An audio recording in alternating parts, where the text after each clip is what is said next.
Senator Rand Paul was one of the main sponsors of a resolution to block arms sales to Saudi Arabia. He and other senators debated that measure on the Senate floor. This is just under an hour. Pursuant to the Arms Export Control Act of 1976, I move to discharge the Foreign Relations Committee from further consideration of SJ Resolution 42 relating to the disapproval of the proposed foreign military sale to the government of Saudi Arabia. Under the previous order, time until 12:30 p.m. will be equally divided between the proponents and opponents of the motion to discharge. Mr. President, today is an extraordinary day. Today is an auspicious day, for we will be discussing issues of war and peace. Believe it or not, we rarely discuss such important issues. We've been at war for 15 years. There's been a handful of debates, most of them indirect, most of them only forced under duress, and most of them would have been avoided if the leadership of both parties could avoid them. But today they cannot avoid this debate because this is what's called a privileged motion. Today we will discuss the involvement of the United States in the Middle East, and we will also discuss whether we should engage in a new war in Yemen. Today we will discuss an arms sale to Saudi Arabia that threatens the lives of millions of Yemenis. But we will discuss something even more important than an arms sale. We will discuss whether we should be actively involved. Should the United States be actively involved with refueling the Saudi planes, with picking targets, with having advisors on the ground? Should we be at war in Yemen? If you remember your Constitution, it says no president has that authority, only to repel imminent attack, but no president alone has the unilateral authority to take us to war. And yet here we are on the verge of war. What will war mean for Yemen? 17 million folks in Yemen live on the brink of starvation. I think to myself, is there ever anything important that can happen in Washington? Is there ever anything I can do to save some of the millions of children that are dying in Yemen? This is it. This is this debate today. It isn't about an arms sale. It's about children like Ali who died. Why are they dying? Because the Soviets have blockaded the ports.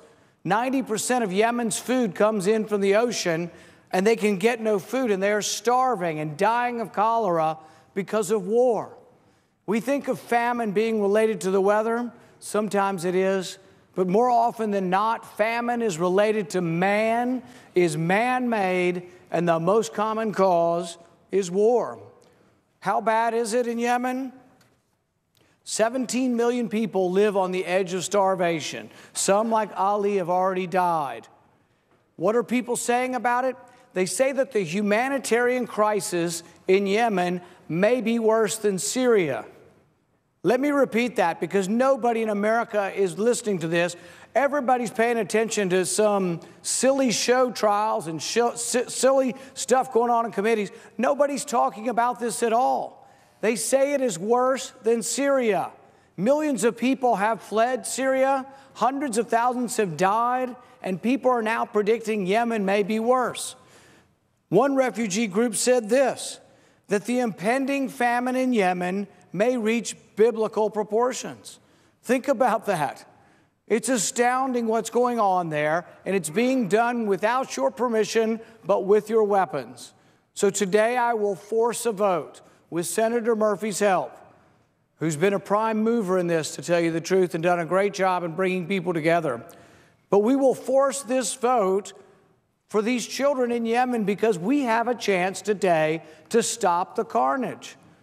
We have a chance to tell Saudi Arabia we've had enough. The question is, should we give money or arms to Saudi Arabia at all? What has Saudi Arabia done over the last 30 years? They have been the #1 exporter of jihadist philosophy, the #1 exporter of let's hate America, let's hate Judeo-Christian ethic, let's hate the Judeo-Christian tradition. It's coming from Saudi Arabia. They teach it in the schools in our country. They teach it in the schools in Indonesia. They corrupt the religion of Islam throughout the world. And we're going to give them weapons?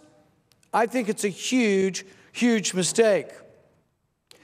If you say, well, I doubt that, there's no way they're that bad, don't they share with us intelligence? Don't they help us in the war on terror? Yes, every time they help us, they hurt us twofold worse. I'll give you an example. Direct from Hillary Clinton, when she's writing honestly and not talking to the public. She sends an email to John Podesta. This is one that was leaked through WikiLeaks. Hillary Clinton writing to John Podesta. She says, we must put pressure on Saudi Arabia and Qatar because they're supplying logistical and financial support to ISIL. ISIS, the group we're in the Middle East fighting again, Saudi Arabia was supplying them, according to Hillary Clinton, not indirectly, but directly. Who in their right mind would give money, arms, or share our technology with a country that's been supporting ISIS? Who would do that? Who would think that that's a good idea? And yet they'll come here and they'll say it's about Iran and we have to combat Iran everywhere. Guess what? This may make the situation with Iran worse. What do you think Iran thinks when Saudi Arabia gets weapons? They think to themselves, well, if the Saudis are getting more, we need more. What do you think Israel thinks? If the Saudis get more, we need more. Ever heard of an arms race? That's what this is. We are fueling an arms race in the Middle East. Every side wants more. And you say, well, we have to do this. We have to combat Iran. You know how much the Gulf sheikdoms, Saudi Arabia and all their allies are the ones that are bombing the hell out of Yemen?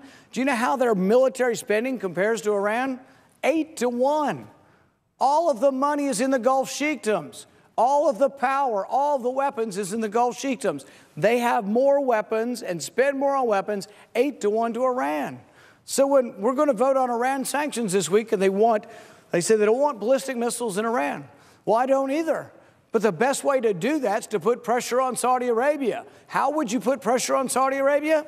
Maybe we wouldn't sell them arms. Maybe we would withhold the sale of arms until they come to the table and we get a ballistic agreement with Iran. It is a naive and foolish notion to think that Iran's going to give up on their ballistic weapons. They are never giving up on their ballistic weapons unless Saudi Arabia did the same thing.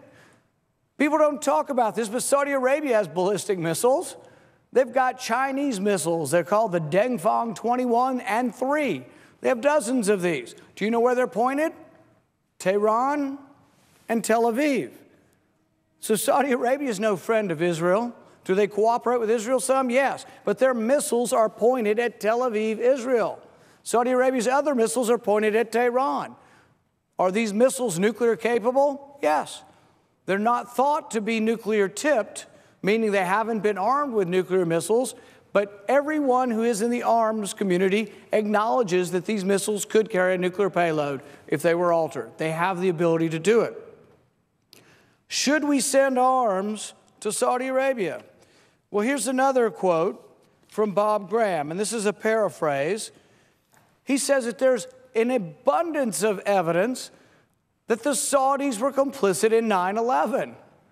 Have we forgotten that 15 out of the 19 hijackers were from Saudi Arabia? Have we forgotten the missing 28 pages that they kept from the American public for over a decade? When you read those missing 28 pages that have now been released, they tend to implicate Saudi Arabia. They tend to indicate that the attackers, particularly in San Diego, were befriended by a government agent for Saudi Arabia. There's an abundance of information that implicates Saudi Arabia in 9/11. In fact, this very Congress voted less than a year ago. We voted unanimously, or virtually unanimously, to let American citizens, the victims of 9/11, their families, we voted to let them sue Saudi Arabia. This is an extraordinary thing. We almost never let people sue governments, particularly foreign governments. But we voted nearly unanimously. Why? Because people have sympathy still for the 9/11 victims and their family. And because people obviously believe there's some information that may implicate Saudi Arabia. So you say, oh, no, they've changed. Well, how much could they have changed? It's only a year or two ago, Hillary Clinton's writing that email saying the Saudis are giving financial and logistical support to ISIL. Who in their right mind would sell arms to Saudi Arabia under those circumstances? So if it doesn't persuade you that the Saudis are supporting ISIL and terrorism, may have been part of 9/11, perhaps we should look not only at the humanitarian disaster in Yemen and what they're doing to the public, and that their goal basically is famine to bring them to submission. Perhaps we should look at Saudi Arabia as a country. Perhaps we should look at the human rights record of Saudi Arabia. I'll give you a couple of instances of what it's like to live in Saudi Arabia. There was a young girl who was 19 years old. They haven't named her because her story is so traumatic. She was 19 years old. They call her the girl of Qatif. She was 19 years old and she was raped by 7 men. Now, the men were punished, a couple years in prison. But you know what happened? They arrested the victim. Because you see, in Saudi Arabia, it's your fault if you're raped. In Saudi Arabia, rape victims are arrested, put in prison, and publicly whipped. She was given 6 months in prison, and 200 lashes was her sentence. Ultimately, it did not come to fore. And you know why? Partly because the U.S. stood up and said it was wrong. Partly because perhaps behind the scenes we said, maybe we're not going to sell you weapons if you behave like a bunch of barbarians. I'll tell you another story. Ali al-Nimr, he's a Shiite. The Middle East is somewhat divided between Sunni and Shia. So he's a Shiite. They're about 10% of the public in Saudi Arabia. They are the minority, and they are treated like dirt. His uncle was a sheikh, and by all accounts, one who called for peaceful elections, who wasn't an advocate of violence, never was known or seen to have a weapon, but was executed by the Saudis for leading protest, executed for standing up in front of people and saying, we should have elections, we should not have this authoritarian government that lords it over us and does not allow us even to practice our religion in public. Ali's uncle was beheaded. Ali was 17 at the time. It was the beginning of the Arab Spring, and Ali got excited and motivated. And if you see the pictures of him, it's heartbreaking. You see pictures of him in Western clothing. He liked poetry. He liked music. He was by all means the kind of people that we wish would come to leadership in Saudi Arabia. But at 17, he went to a rally, and he chose to be part of the Arab Spring to say, we don't want authoritarianism. We don't want despots. We don't want kings and all of their hereditary lording it over us. We want elections. And for that, he was arrested and put on death row. And death row, and Saudi Arabia being Saudi Arabia, the death row includes beheading and crucifixion. That will be his sentence, beheading and crucifixion. This is the regime that you're being asked to send weapons to. People say, oh, they're buying them. The technology is ours. It's American technology that was developed for the defense of this country, and the companies would never have the technology had we not paid them to have it. The American taxpayer has a right to that technology, and while almost every other good in the marketplace, I would say the government has no right to tell you who you sell it to, arms are different because they're all developed by the U.S. taxpayer. And I do believe there should be rules about who gets our arms. I don't think we should sell them to Saudi Arabia if they might wind up in the hands of ISIS. I don't think we should sell them to Saudi Arabia if they punish people for protest, if they punish people for speaking out by beheading them and crucifying them. I'm not for selling them a rifle, much less precision-guided missiles. Now, some will say, oh, if we give them more accurate missiles, they'll kill less civilians. That presumes that they're not targeting civilians. You think it was a mistake? You think they accidentally bombed a funeral procession? You think their intelligence was so bad they didn't know it was a funeral procession? They killed 125 people at a funeral. They wounded 500. We wonder about why we have so much terrorism? Some, yes, they hate us maybe inherently, but some of it's blowback to policy. Some of it is, do you think the people who died or the people that survived or the relatives of those who died in that funeral procession, you think they're ever going to forget it? They will remember it 100 years from now. The problem we face of terrorism goes on and on and on as long as we keep supporting despots who treat their people like crap, who sentence them to beheading and crucifixion, who are starving their neighboring country, which is one of the poorest nations on the planet Earth. We are not getting better. We are not getting any closer to peace by supporting the Saudis. It's a huge mistake. The girl of Qatif, rape victim, sentenced to prison and lashes, 70 lashes. Ali al-Nimr, still on death row, sentenced to beheading and crucifixion. Raif Badawi, what is he? I don't know much about him, but he's an outspoken blogger.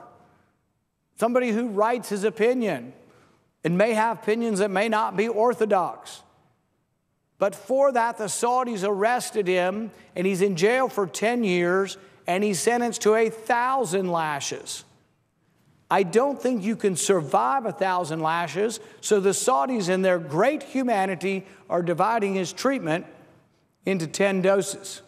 He's already had 100 publicly applied. He has 900 more to go. Shouldn't we think a little bit about supplying arms to this country?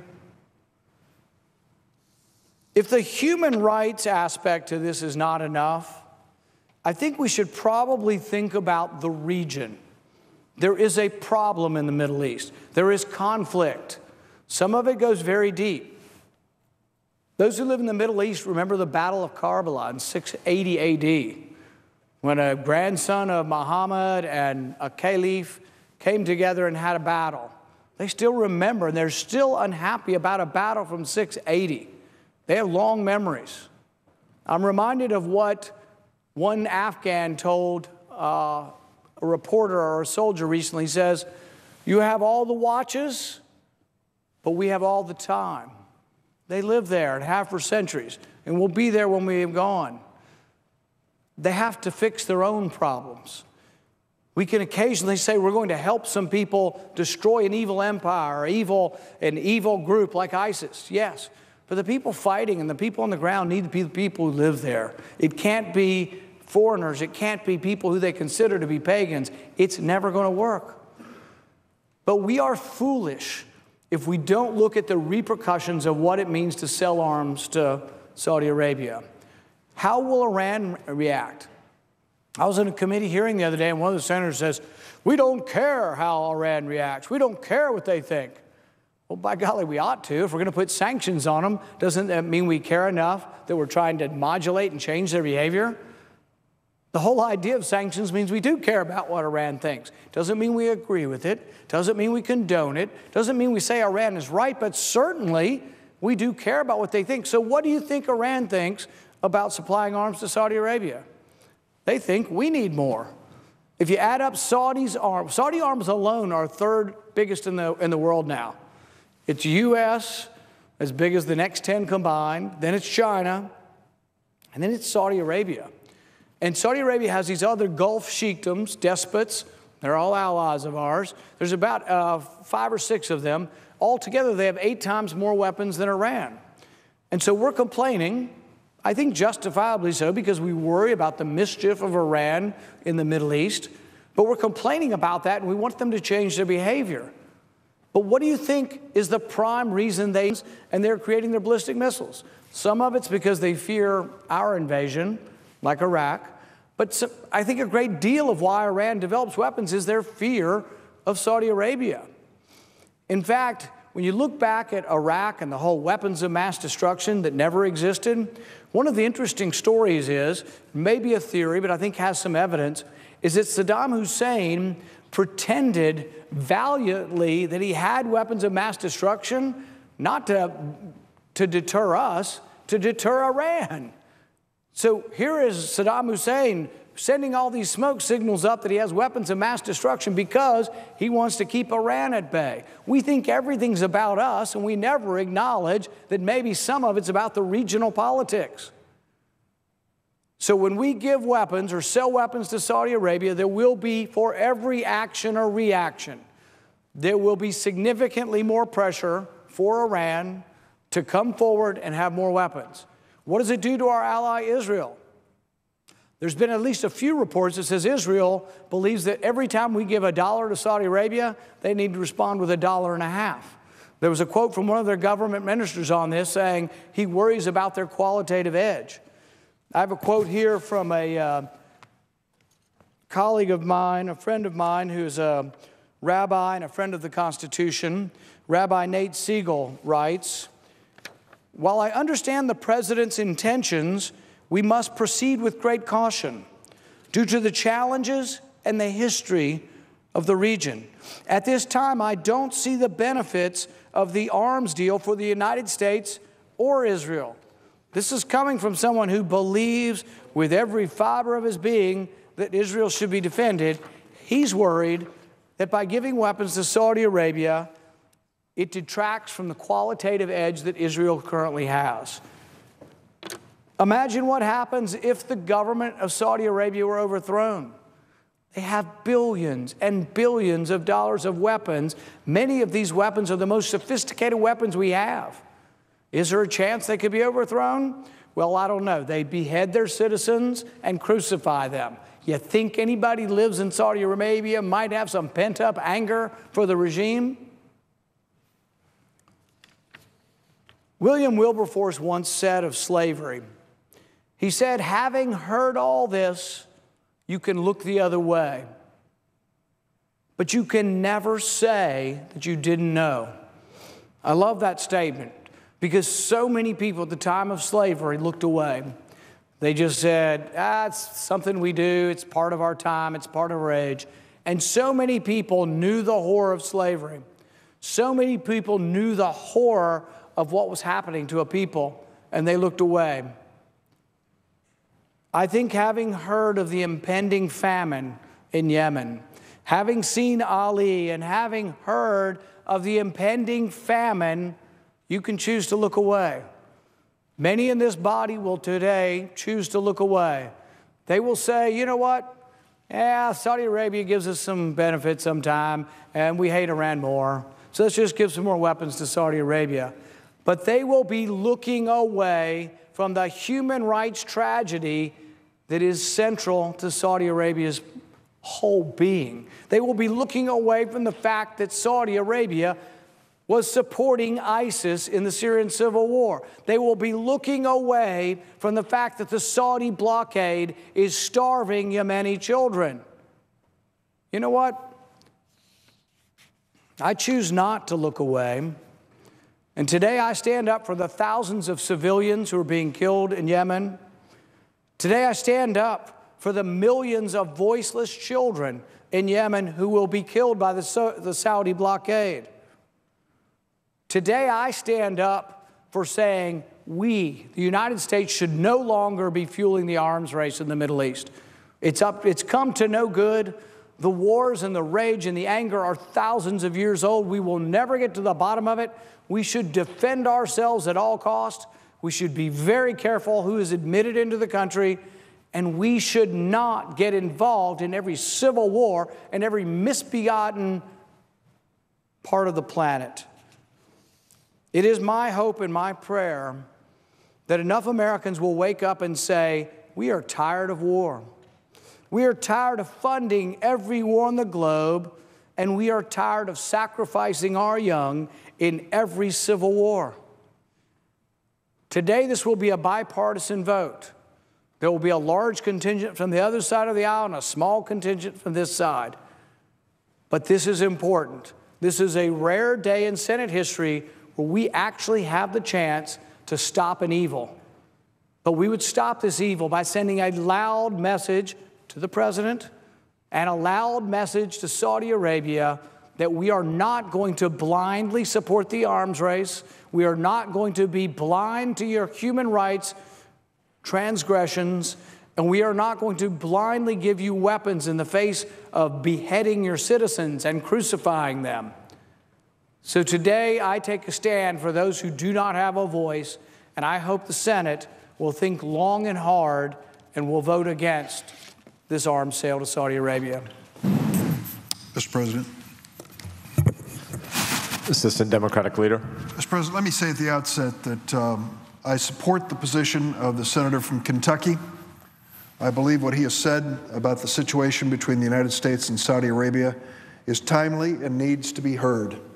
People across the United States and around the world should be aware of the fact that we are witnessing 4 famines across this world, and one of them is in Yemen, 3 others on the continent of Africa. This is a famine that is created not by drought, not by natural disaster, but by human disaster, by a war that has been created and one that has been pushed largely by the Saudis at the expense of the people, the innocent people who live in that country of Yemen. What the senator from Kentucky is basically calling on all of us to do is to ask, what role is the United States playing in the aggressive activities of Saudi Arabia? Should we be more vigilant that what we are selling them is being used in ways that are inconsistent with the values of the United States of America? We know the record of the Saudi monarchy when it comes to human rights, and the senator from Kentucky has spoken to that quite eloquently. We know what they've done to their own people, to the women who live in their country, and to those who seek to have the basic freedoms which we take for granted in America. We also know that when it comes to the Saudi activity of promoting their version, the most extreme version of Islam, they have been guilty of promulgating Wahhabism that has led to extreme forms of the Muslim faith in some places in the world. Those are realities. We know the reality of 9/11. When we trace the origin of those who came and killed 3,000 innocent Americans, too many roads led back to Riyadh. Too many roads led back to Saudi Arabia. So why can't we be more open and honest in our relationship with this country? And I think what the senator from Kentucky has told us this morning, the amendment that will be offered shortly by him and by Senator Murphy, is one that calls on the Senate to take an honest look at Saudi Arabia today and the relationship with the United States. And may I add one other element on a personal basis? It is so rare on the floor of the United States Senate to see what we have just seen this morning, a proposal for an amendment to be debated, an amendment to be voted on the floor of the Senate. I could count on one hand how many times that's happened this year in the United States Senate. What used to be the most deliberative body in America, the great debating society and so forth, has turned into a place of rubber stamps and unanimous consents. And I'm glad, win or lose, in our effort here on this amendment, that the senator is bringing this important issue to the floor. And I thank him for making it a bipartisan effort in the process. And last, as it concerns our allies, later today, the junior senator from Kentucky will move to discharge a resolution of disapproval against American arms sales to Saudi Arabia. It's important to note that our Sunni Arab allies are engaged in 2 important struggles. The first is against ISIL and the extremist ideology it espouses, and the attacks it pursues. The second is against Iran's efforts to expand its sphere of influence and revolution across the broader Middle East. In Yemen, Saudi Arabia and the United Arab Emirates are fighting against the Iranian proxy Houthi forces. As we know, some have raised the issue of Saudi conduct of that war, but blocking this arms sale will diminish Saudi capability to target with precision. The complete arms sales package to Saudi Arabia includes munitions, professional military education, training, air and missile defense systems, and Air Force modernization.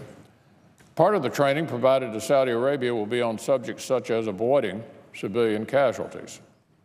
More important, as the counter-ISIL coalition continues to make gains in Mosul and Raqqa, Iranian-supported militias in Iraq are posturing to create a land bridge through Iraq and into Syria.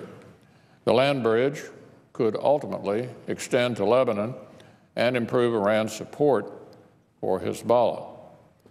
So now is not the time to undermine one of our critical allies in the Arab world by disapproving part of an arms sale package that will improve Saudi capabilities.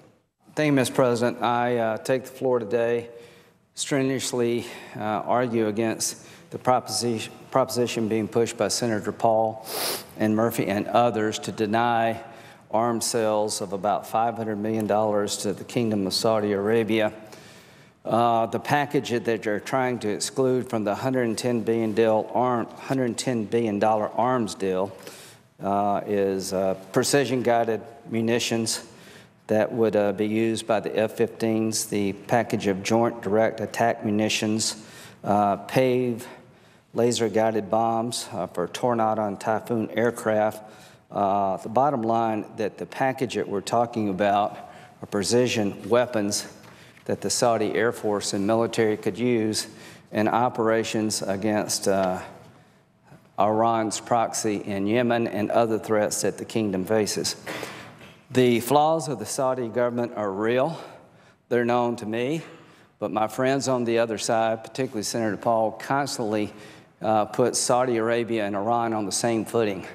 I think that is a very unwise analysis to suggest that Saudi Arabia is as bad as Iran is just missing the point big time. The Iranian theocracy is the most destabilizing force in the Mideast.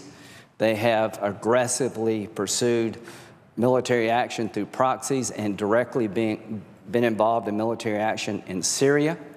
Iran's efforts to dominate Iraq, Lebanon, Syria, and now Yemen have to be pushed back. Here's what Secretary Mattis said about this proposal. I asked him a question. How would Iran view passage of this proposal limiting precision-guided weapons to Saudi by the Congress? I believe Iran would be appreciative of us not selling these weapons to Saudi Arabia. That's pretty direct. Iran would be really happy. And I would say this, on September the 21st, 2016, 71 United States senators supported a tank sale to Saudi Arabia by 71 votes to 27. In other words, 71 United States senators rejected Rand Paul's proposal to stop the sale of tanks. I would argue that a tank is not nearly as a precision weapon as the weapons we're talking about here to be given to the Air Force. If you're worried about collateral damage in Yemen, I understand your concern. Precision weapons would help that cause, not hurt it. And you got to understand who we're dealing with in Yemen. We're dealing with Iran.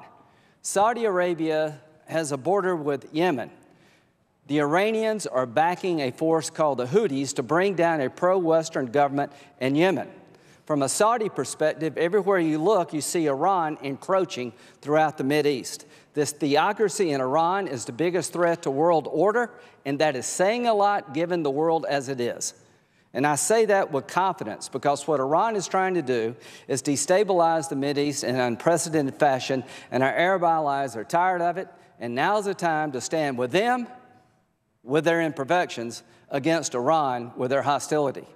So this $500 million chunk of the $110 billion weapons sale is absolutely essential that the Saudi Air Force get these weapons, not only to minimize casualties, but win the fight against the aggressive nature of Iran in Yemen and other places. I don't know where we're going with Iran, but the President said that the current nuclear deal is absolutely a terrible deal. He is right. This deal locks in a march toward a nuclear weapon by the Iranians. If they don't cheat, they don't have to cheat. In 10 or 15 years, the agreement allows them to enrich and reprocess without limitation. So this deal has to be replaced. I hope we don't go to war with anyone, but if we go to war, I want allies who are capable to help us in the fight. We complain about our Arab allies not doing enough. When they want to do more, we say no to them. Guess what? No wonder people believe that America's an unreliable partner. You say one thing and you do another. All I can say to my Democratic colleagues, you were okay with voting to help President Obama increase the capability of the Saudi army at a time it was in our national security interest. What's changed between September the 21st and today? What geopolitical situation has changed so that all of a sudden Iran is no longer the threat they were in September of last year, and Saudi Arabia is less reliable. Nothing other than the election of Donald Trump. I have been a critic of Donald Trump, President Trump, when I thought it was necessary for the good of the country. All I can say is this wholesale defection by Democrats really is disturbing. It is undermining, I think, our national security interests when it comes to containing Iran. It is sending the worst possible signal we could be sending to our Arab allies at a time we need them the most. And I don't question people's motives. I question your judgment. And here's my problem. I had no problem helping President Obama because I believe Saudi is a bulwark against Iranian expansion, that our allies in Saudi Arabia are imperfect, but they do share intelligence with us. They're in the fight, and we need to help them because it's in our interest to help them. And you had absolutely no problem helping them when it was President Obama's idea. Everything Trump, you seem to be against. That is absolutely disappointing and, quite frankly, despicable. To my Republican colleagues over here, Rand Paul has been consistent. I respect his consistency. I just completely disagree with him. If you don't think containing Iran and keeping them from toppling Yemen, Iraq, Syria, Lebanon is not in our national interest, you're making a huge mistake. The last thing we want is the Iranian Ayatollah to march through the Mideast and start spreading his form of radical Shiism in the backyard of all of our Arab allies. So I cannot urge this body more to reject this ill-conceived idea. It's $500 million out of a $110 million package, but it's the kind of weapons that will matter on the battlefield. It will lessen civilian casualties, which is a noble goal, and it will also give capability to the Saudis to more effectively contain Iran, who is marching through Yemen through their proxies, the Houthis. All I can say is General Mattis, Secretary Mattis, has it right. Iran would be appreciative of us not selling those weapons to Saudi Arabia. We're going to sanction Iran this week, I hope, for what they've done outside the nuclear agreement. Since the nuclear agreement was passed, they have humiliated our soldiers, our sailors. They captured them on the high seas and humiliated them. I don't remember Saudi Arabia doing that. They are test-firing missiles in violation of UN resolutions that could destroy Israel and one day reach us or our allies throughout the Mideast and Europe. They're spreading their form of radical Shiism all through the world, all through the Mideast.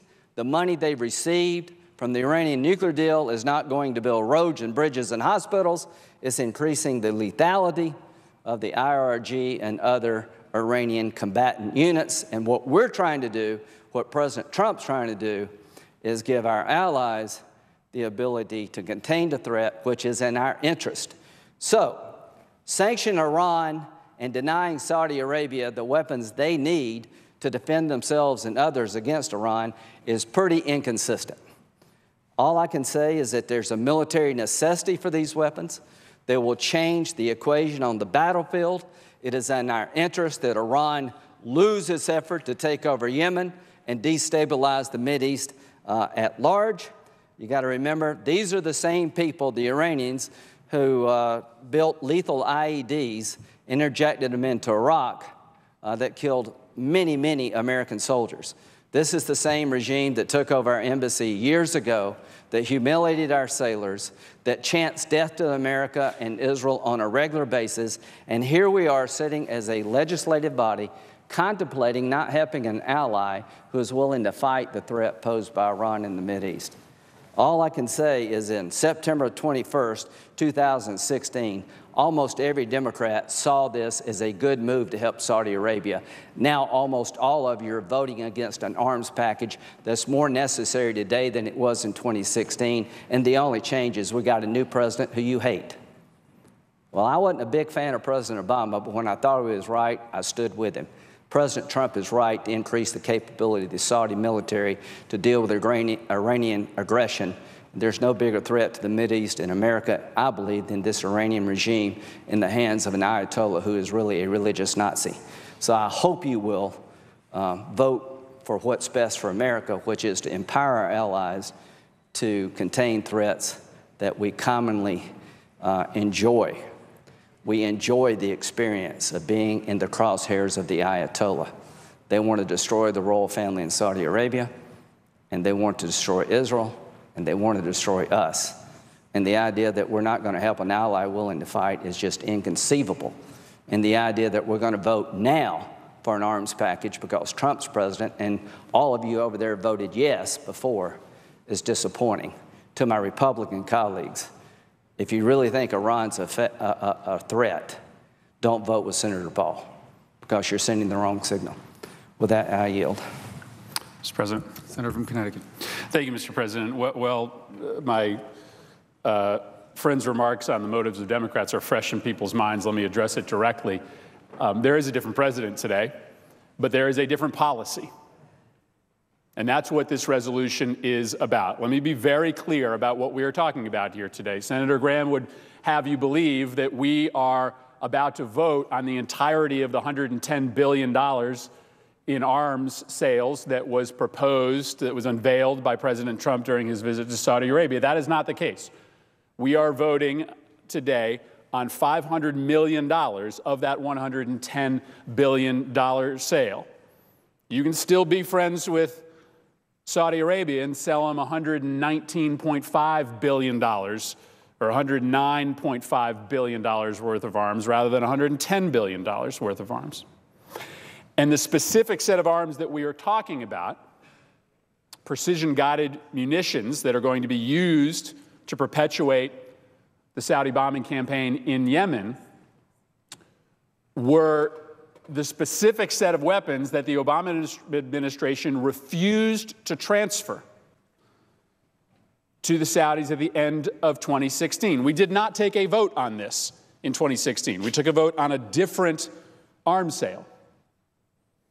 But it is not simply that there's a new president and Democrats are objecting to arms sales that President Trump is moving forward with.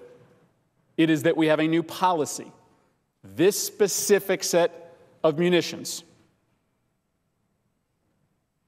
that President Trump is asking us to consent to, President Obama would not sell. The policy is different, not just the personnel. And let's talk about why the policy is different. What is happening today in Yemen is a humanitarian catastrophe of epic proportions. There are 4 famines that exist in the world today. One of them is in Yemen. And only one of those 4 is caused in part by the United States. The United States supports the Saudi-led bombing campaign that has had the effect of causing a humanitarian nightmare to play out in that country, such that 8 million people right now in Yemen are in starvation or on the brink of starvation. Last week, we received word that 100,000 people in Yemen now have cholera. Cholera? All of this directly a result of the Civil War.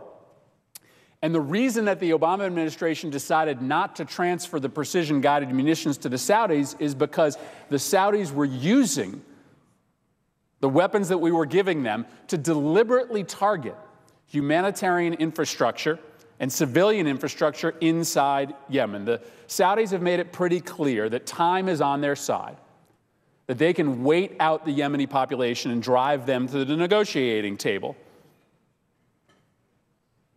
They suggest that this humanitarian catastrophe ultimately accrues to their benefit because it eventually will push the Houthis into supporting a better deal than they would otherwise for the Saudis.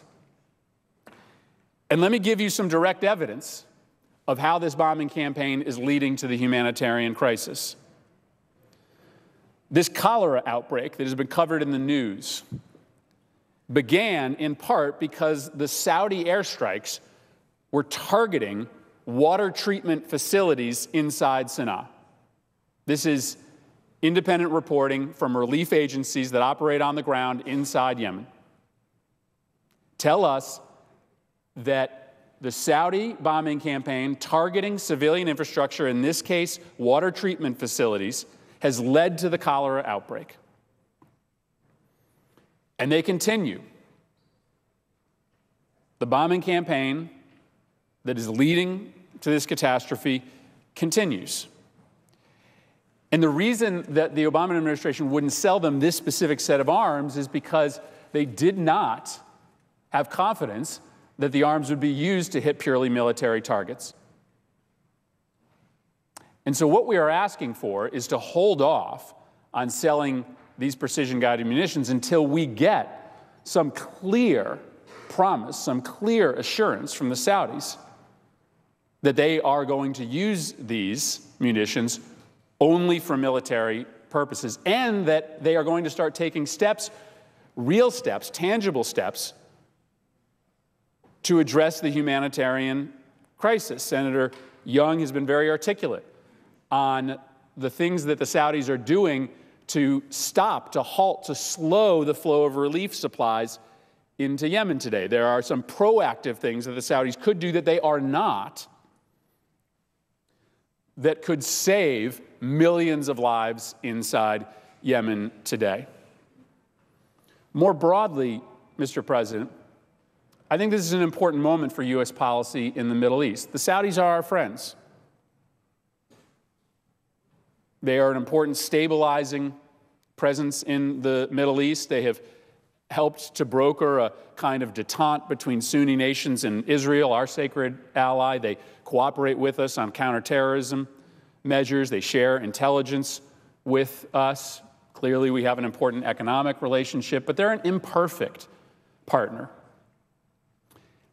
And this body should have a debate as to whether it's in the United States' national security interest to get drawn more deeply into the set of proxy wars that is playing out in the region between the Sunnis and the Shia. That proxy battle plays out in Yemen, it plays out in Syria, it plays out in other ways in places like Lebanon. And just because you have a friend doesn't mean that you have to back every single one of your friend's fights. You know, my friend asks me to hand him a rock to throw at the neighborhood kids, I'm not going to do it. But if he wants me to help him stand up to the neighborhood bully, then maybe I'll be there for him. Even with your friends, you decide what fights you join them in and what fights you don't. In Yemen, it's not just me that's making the argument that that civil war is accruing to the detriment of U.S. national security interests. It's a broad swath of foreign policy experts, Middle East experts in this city and across this country and across the globe.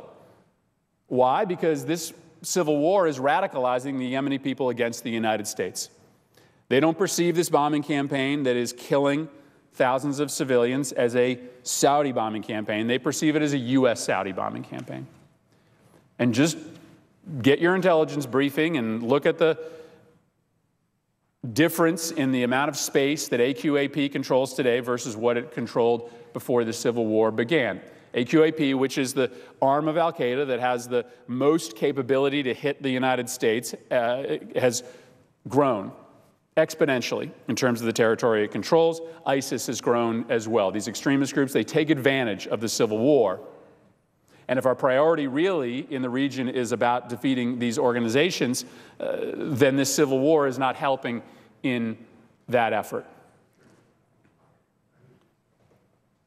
Civilians are dying. Extremist groups are growing. The Yemeni population is being radicalized against us. And to exacerbate matters, the Trump administration has walked away from the political process.